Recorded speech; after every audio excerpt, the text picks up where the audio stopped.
Hey everyone, my name's Randy, And I'm Ray. and we're going to be reviewing super rares for the upcoming expansion Azurite Sea for Lorcana. Okay, so first card we're going to be discussing, so this is a 2-cost Lilo Escape Artist, 1 attack, 2 health, and 2 lore.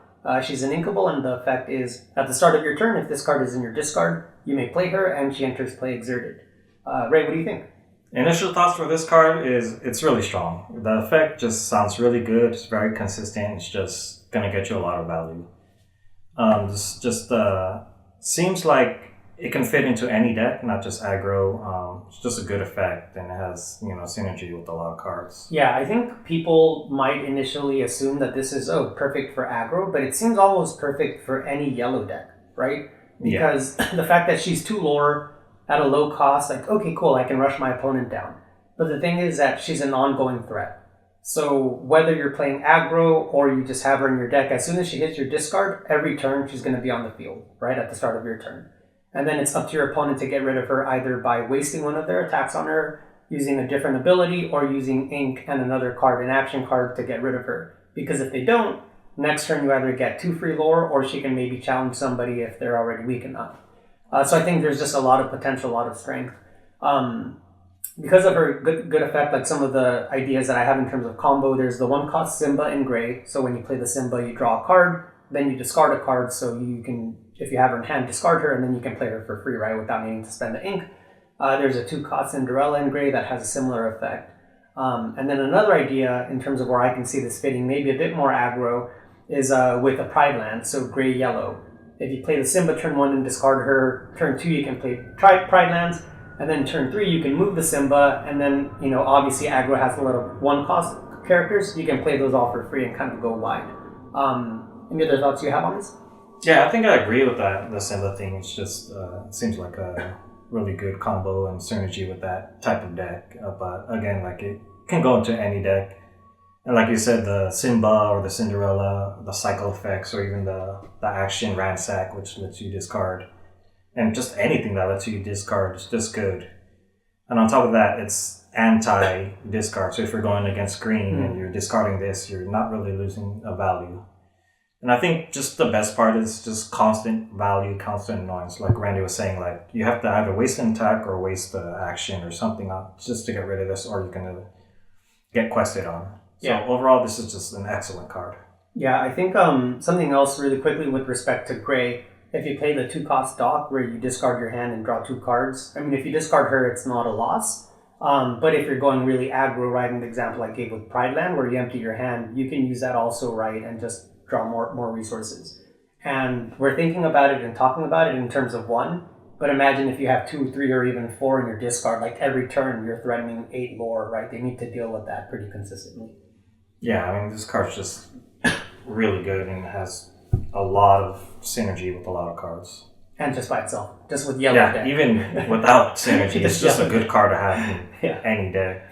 I would say 90-95% of the decks are going to use this card. I think so. I honestly think this is the best card in the set. I wouldn't be surprised if this ends up being the most used. We've got a lot more to go. This is the first card we're doing. What do you rate it? I have a pretty good feeling this is going to be in every deck, and I want to give it right off the bat 5 stars. Yeah, 5 stars. I think I gave that away by saying this is the best card in the set, but 5 stars. So we're going up to 6. Alright, so next card we got is Jim Hawkins. It's a 7-cost, inkable, 4/7 stats. It has bodyguard, quest for 2, and it has the effect. When you play this character, look at the top 4 cards of your deck. You may reveal any number of pirate characters and put them into your hand and shuffle the rest back. Put them on the bottom of the deck in any order. Initial thoughts? I think this card is interesting. It's a 7-cost, which is like the initial worry. I think that's quite an expensive card. So when you think of dedicating and committing that much ink, oftentimes, what comes to mind is pairing these combos with blue, just because you get so much ink with blue. And in terms of the payoff, I don't think that this is the card that's worth 7 ink, because it has an inconsistent effect, right? You're looking at the top 4 cards. I think so many of us have played the singer Ariel, that you look for a song and you pick up the 4 cards and there's no song and it hurts so bad. So imagine instead of committing 3 ink, committing 7 ink and missing and not getting any pirates. I think that would be awful. The second part of that is you don't really know what pirates you would get if you draw any, right? So you're dependent then upon how strong those are and their effects. And it just seems a lot to commit for possibly getting 4 cards, up to 4 cards. And kind of what I compare it to also is what else you currently play in the meta that costs 7 lore or ink, and it's not a lot. You've got Be Prepared, which has a very strong effect. You've got maybe Hades in blue, that's got a pretty strong effect. But off the top of my head, I can't think of many others, and I don't think this card would end up seeing a lot of play. Yeah, I think I'm in the similar boat. This card is just too expensive for what it does, especially when you compare it to stuff like Ariel or Scuttle with that type of look at the top 4 effect. And then it's Pirates, which is worse than getting items or songs. Even in like a full-blown pirate deck, it's just not worth that 7 mana when you can be doing other things with that mana. And again, just 7 costs for something compared to like Be Prepared. It's just you're not getting any value out of this card. And then the stats alone are just mediocre. The effect, Bodyguard, it's okay. Quest for 2, it's all just mediocre. And then his special effect isn't too great, and it's just too much for the type of deck you want to be doing that in. Like it was lower if it was like a 2-drop or maybe 3 or 4-drop. Maybe you're talking about for 7-drop, he's just way too slow for what you want out of him. Yeah, I think like his saving grace that makes him okay is his 4 attack stat because it protects him from Medusa. But even then, I don't think this card is worth running.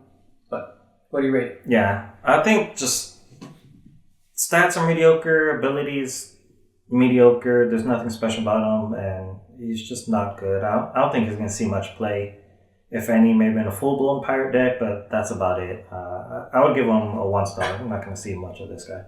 Yeah, I think when we talk about meta and like top decks in particular, I don't anticipate him seeing much play. So I would say 1-star now, and if we get more and more pirates that have potential, might go up to 2, but even then I would imagine you just use those good cards versus this one. So I'd say 1-star.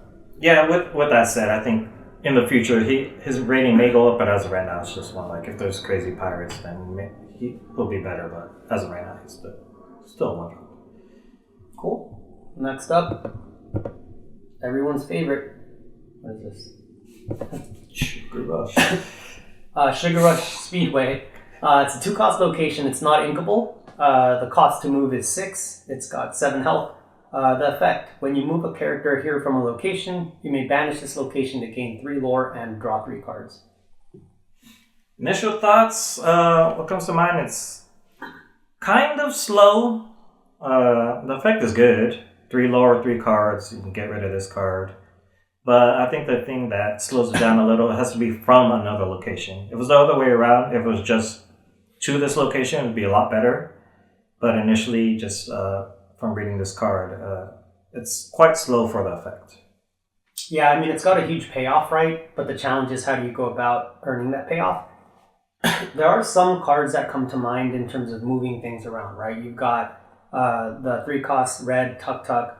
You've got the Jim Hawkins, which is probably the best example, right? So 5-cost, you play him and you play a location for free. He moves there. The following turn, or if you have the ink, you can play this and move the Jim Hawkins there for free from the previous location. And you can draw 3 cards, gain 3 lore. But that's just like relying on too many separate cards to have one combo, right? I think if it weren't move here from another location and just move here period with a 6-cost move, this might see some play. But I think it just has too many requirements to get 3 lore and draw 3 cards. Yeah, I think just the way you describe a combo, that's a lot of commitment just to draw 3 when you can be doing other stuff or just straight up drawing by easier means. Yeah.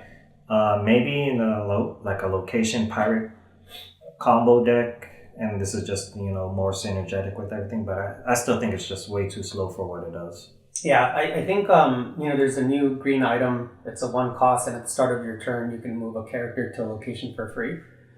But even that, in terms of like the earliest you can get it done, if you play that on turn 1 and you play this on turn 2, you will still need to play a character and another location to be able to start moving things around.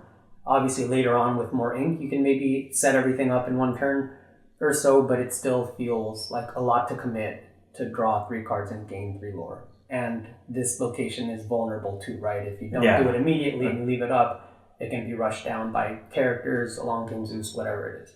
Yeah, I was just thinking that. Like, I didn't even mention that. Like, if somehow you're setting up this combo, your opponent's just gonna get rid of this, and then it's all for naught. Mm-hmm.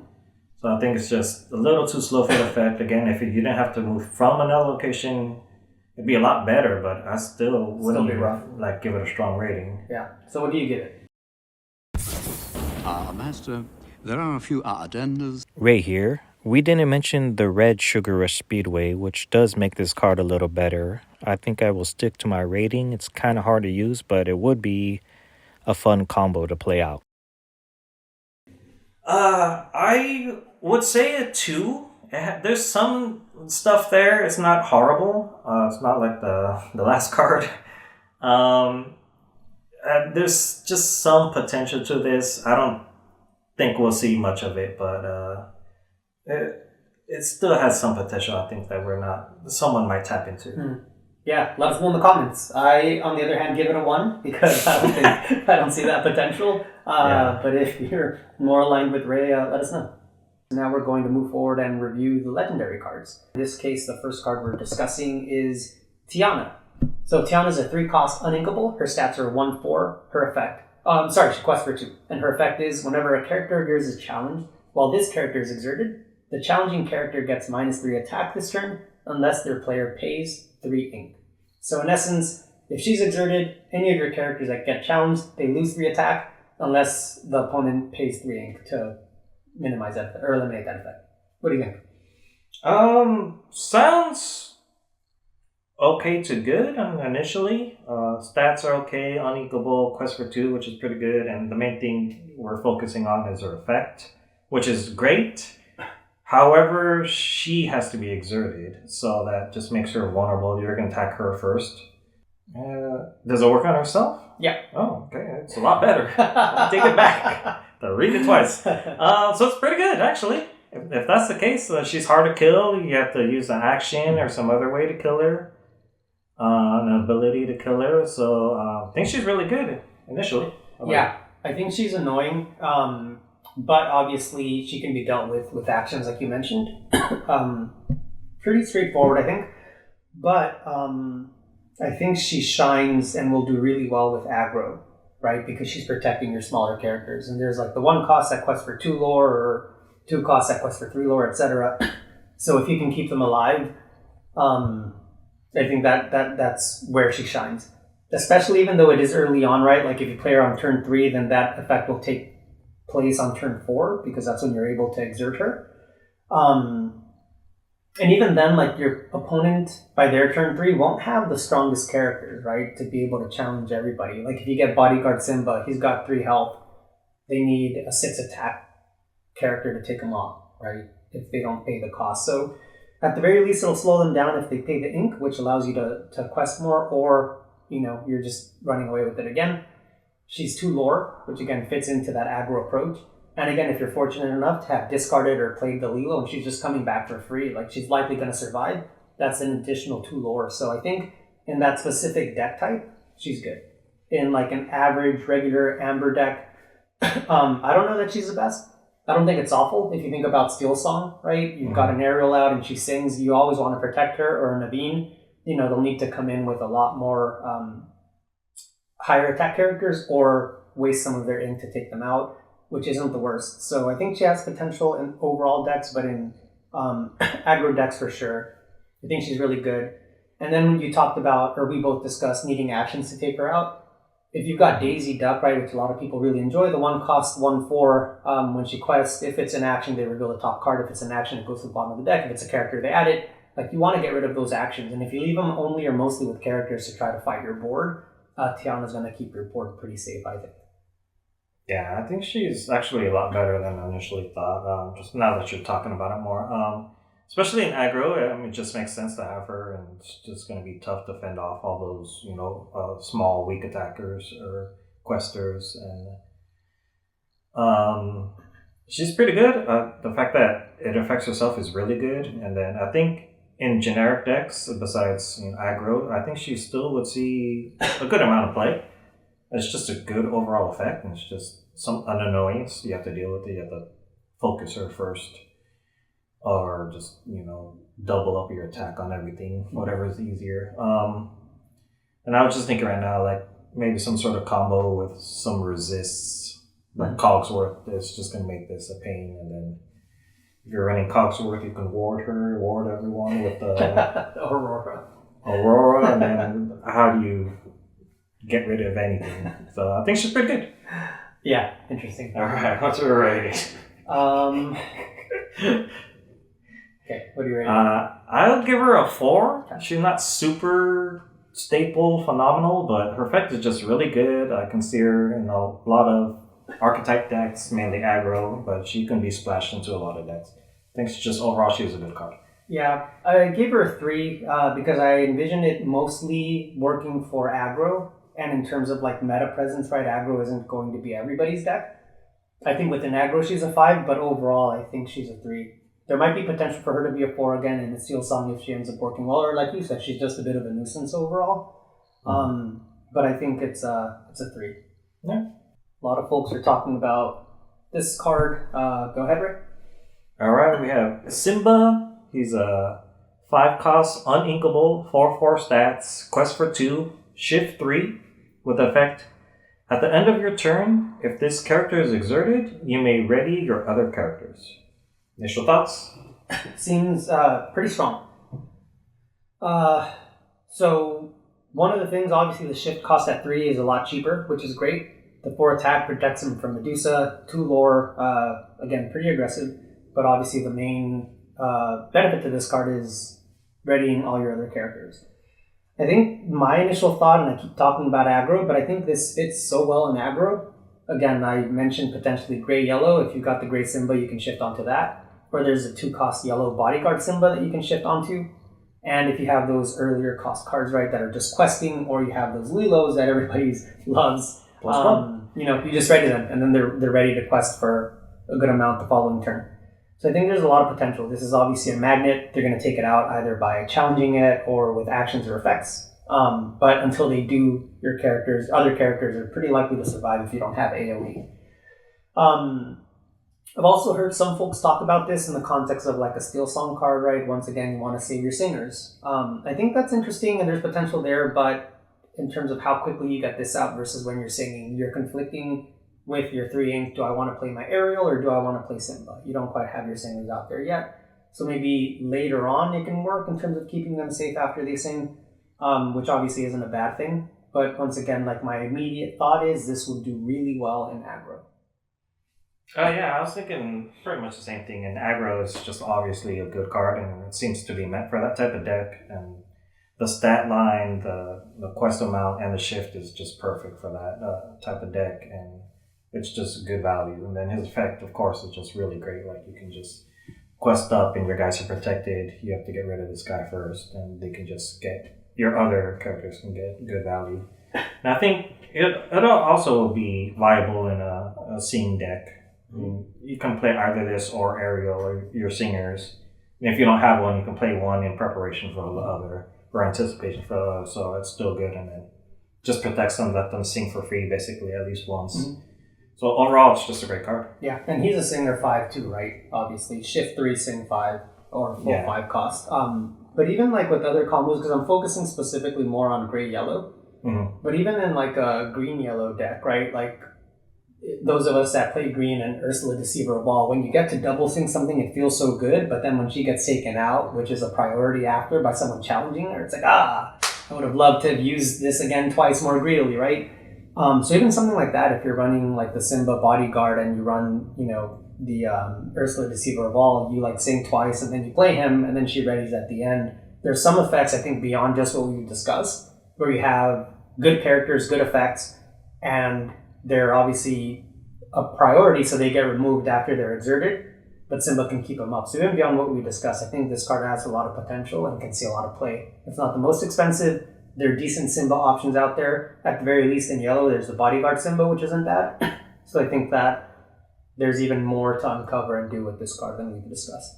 Yeah, I think he just has a lot of flexibility in the type of decks, and he's just overall a good card. Like you can be added to a lot of different type of decks. Pretty good. Alright, what do you give him? Go ahead. I'll rate him 4. He's just really good in aggro. He's can be good in other decks. Stat line is great. Effect is great. And he's pretty, straightforward. No crazy combos. He's just overall a good card. Yeah, I gave it a 5 because I'm envisioning people not necessarily building a deck around him, but including the Simbas for sure. The 2-cost Simbas when he's out. Even if it's a turn 2 play for that card, 2-3 stat bodyguard is tough to deal with, and sometimes folks won't be able to have an answer for it to even deal damage on it. Beyond that, though, later on in the game, if you play him, he doesn't get taken out, and then you do whatever else with your other characters. He's exerted, he readies the rest of them. I think that there's just a lot of potential. And I think that may not see him in 4s, and you may not see him in every yellow deck, but I think the decks that he's in will be pretty impactful. So I think it's a 4 or a 5, but I'm going to go with 5. Yeah. Comment down below if we're wrong or if we're right. Yeah. For how wrong we are or how right we are. Awesome. Thanks, All folks. right. Take care. Bye.